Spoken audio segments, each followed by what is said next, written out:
इतिहास के पन्नों से आज कहानी चंद्र सिंह गढ़वाली की। नमस्कार, अभिवादन स्वीकार करिए निशा रावत का।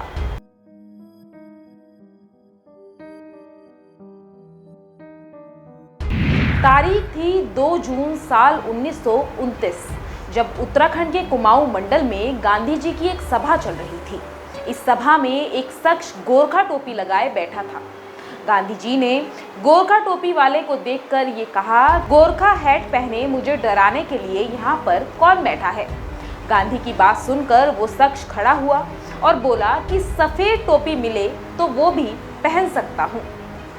ये सुनकर सभा में मौजूद किसी आदमी ने गोरखा टोपी लगाए शख्स की तरफ सफेद गांधी टोपी फेंकी, लेकिन गोरखा टोपी शख्स ने वही टोपी गांधी की तरफ उछालते हुए ये कहा, अगर ये बुढ़ा अपने हाथ से देगा तभी पहनूंगा। गोरखा टोपी वाले शख्स की ये बात सुनकर सब हैरान रह गए और गांधी की प्रतिक्रिया का इंतजार करने लगे।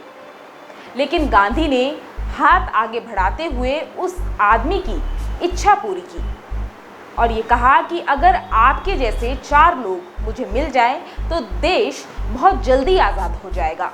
ज़रा सोचिए, कौन था वो आदमी जिसने भरी सभा में गांधी को बुड्ढा कह दिया था, और कौन था वो आदमी जो गोरखा टोपी लगाकर सभा में हिस्सा लिया करता था।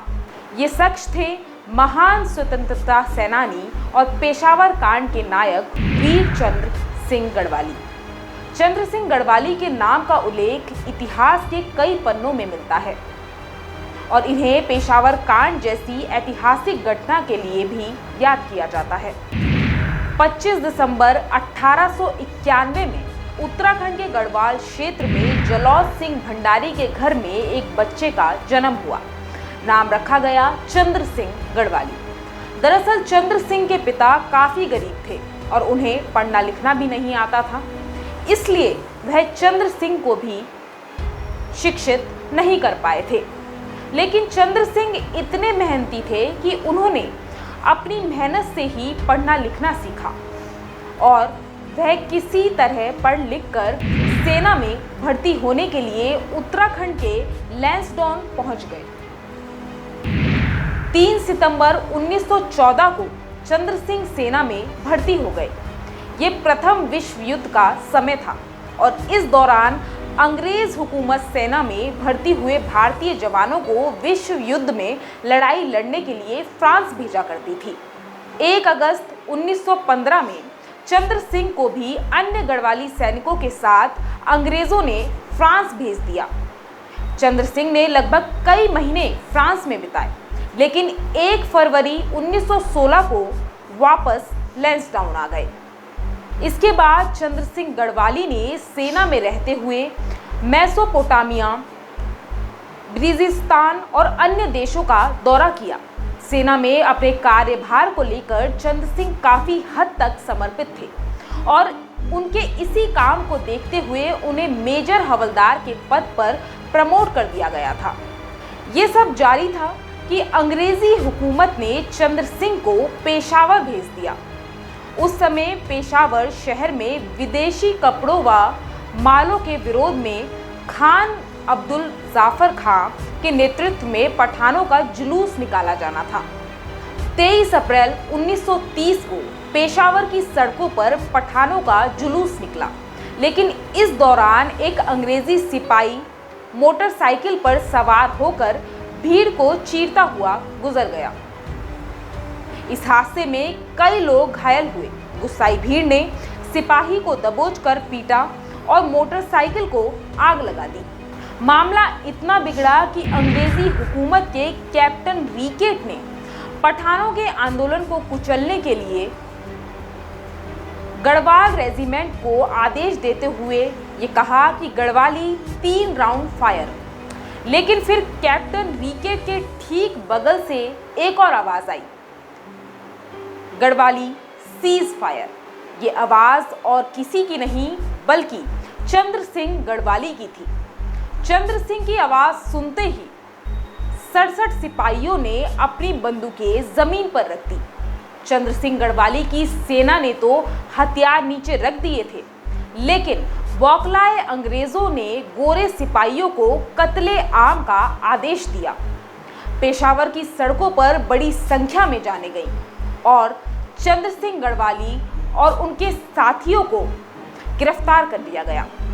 1857 के गदर के बाद ये भारत के इतिहास में घटी सैन्य विद्रोह की सबसे बड़ी घटना थी, क्योंकि गढ़वाली सेना ने खुलेआम अंग्रेजी शासन की बात मानने से इनकार कर दिया था। जब इस इनकार की वजह चंद्र सिंह गढ़वाली से पूछी गई तो उन्होंने उत्तर दिया, हम हिंदुस्तानी सिपाही हिंदुस्तान की हिफाजत के लिए भर्ती हुए हैं, ना कि अपने भाइयों पर गोली चलाने के लिए। चंद्र सिंह का जवाब सुनने के बाद अंग्रेजी शासन ने सैन्य विद्रोह में शामिल सभी 67 सिपाहियों को कोर्ट मार्शल करने के आदेश दे दिए और सभी 67 सिपाहियों को सजा हुई। बहरहाल सिपाहियों में से आजीवन कारावास के रूप में सबसे बड़ी सजा चंद्र सिंह गढ़वाली को मिली।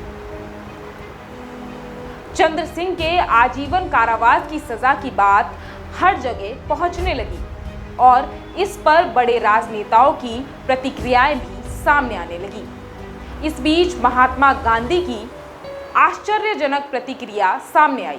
गांधी जी ने लिखा कि जो सिपाही गोली चलाने से इनकार करता है वह अपनी प्रतिज्ञा भंग करता है।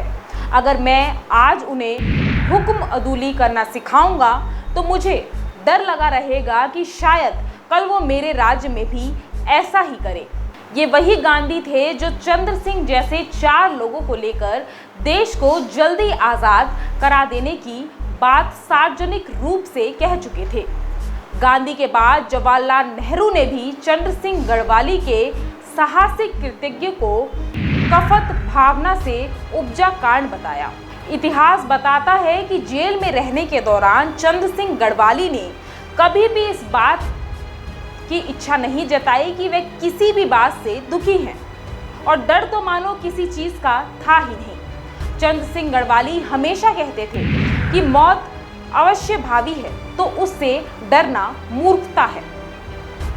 सजा के दौरान लगभग 11 सालों तक चंद्र सिंह गढ़वाली जेल में ही रहे और फिर 26 सितंबर 1941 को वह जेल से रिहा हुए।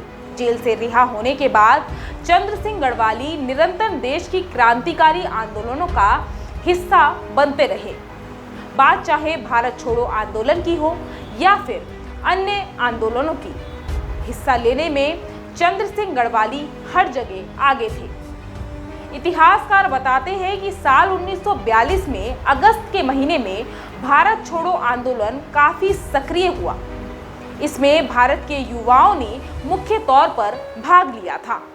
कहते हैं कि इस आंदोलन में चंद्र सिंह गढ़वाली को कमांडर इन चीफ नियुक्त किया गया था।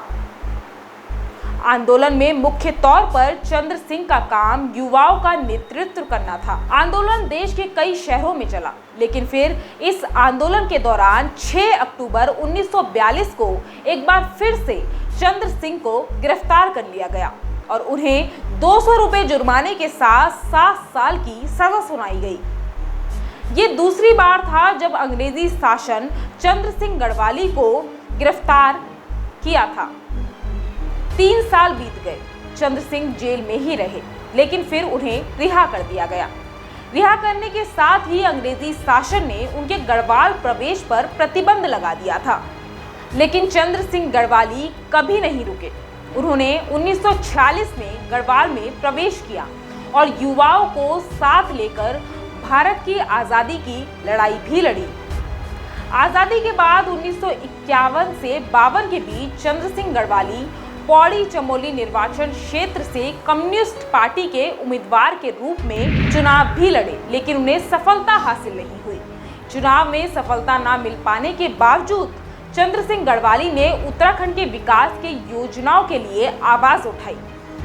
इतिहास कहता है कि वो चंद्र सिंह गढ़वाली ही थे जिनके कहने पर सरकार ने उत्तराखंड में हेलीकॉप्टर के उतरने के लिए हेलीपैड का निर्माण करवाया था। इतना ही नहीं, रामनगर से गढ़वाल तक रेलवे लाइन का सुझाव भी सरकार को चंद्र सिंह गढ़वाली ने ही दिया था। कहना गलत नहीं होगा कि चंद्र सिंह गढ़वाली अपने रहते गढ़वाल के लिए इतना कुछ कर गए कि आज भी पूरा गढ़वाल और पूरा उत्तराखंड उनका एहसानमंद है। ना सिर्फ उत्तराखंड बल्कि पूरा देश और देश के लोग उनके इस बलिदान के ऋणी रहेंगे। आज के इतिहास में इतना ही, फिर मिलेंगे एक नए इतिहास के साथ। आज ही डाउनलोड करें देवभूमि इनसाइडर ऐप।